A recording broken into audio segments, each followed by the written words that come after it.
টানা বৃষ্টি আর নদীবাঁধ ভেঙে যাওয়ার জোড়া ফলায় ভয়াবহ বন্যা পরিস্থিতি পূর্ব মেদিনীপুরে।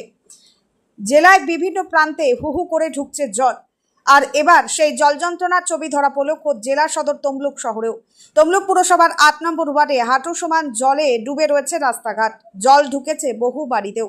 কার্যত জলবন্দী হয়ে পড়েছেন এলাকার বাসিন্দারা। স্থানীয়দের অভিযোগ, এই সমস্যা আজকের নয়, প্রায় 4 দশক ধরে। একটু ভারী বৃষ্টি হলেই জলমগ্ন হয়ে পড়ে তমলুক শহরের বিস্তীর্ণ এলাকা।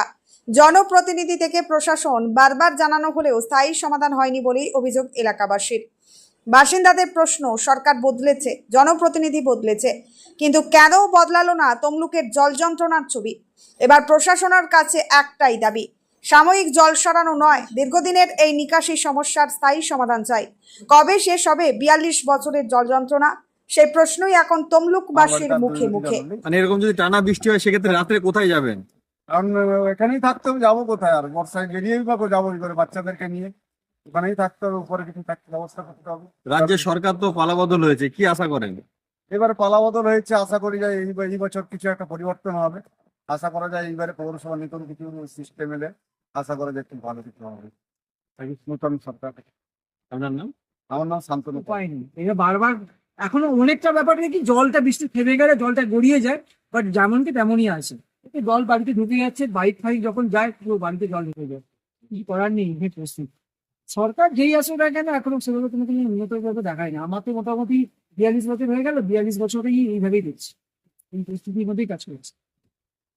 সবসময় তো সরকার আসে যায়, যায় সবাই দেখে, মিউনিসিপ্যালিটির লোকজন আসে বেরোয়। এখন তো মিউনিসিপ্যালিটি কেউ দেখার নেই, কেউ আসে না।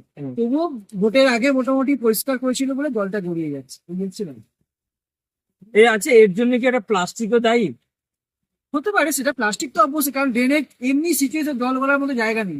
তারপর প্লাস্টিক বন্ধ হয়ে তো থাকছি, বাড়ির ময়লা ঝগড়া সবাই তো সব ডাস্টবিনে মানে এগুলোও তো ফেলছে, আর কিছু করার নেই না। আপনার নাম? আমার নাম জয়দেব মান্না, এটা দেপাড়া, পার্বতীপুর। হ্যাঁ হ্যাঁ, এটা কি প্রায়ই হয় প্রত্যেক বছর? হ্যাঁ, মানে কত পার্টি আসতে কেউ কিছু করে না, কত আপনাদের সাংবাদিক এসেছে দেখে গেছে, কিচ্ছু হয়নি। আর পৌরসভা? সবাই দেখে গেছে, কেউ কিচ্ছু করতে পারেনি। এই এলাকাটাই হয়, কিন্তু আর কোথাও এরকম পরিস্থিতি করতে নেই জল। এইখানে সব থেকে বেশি।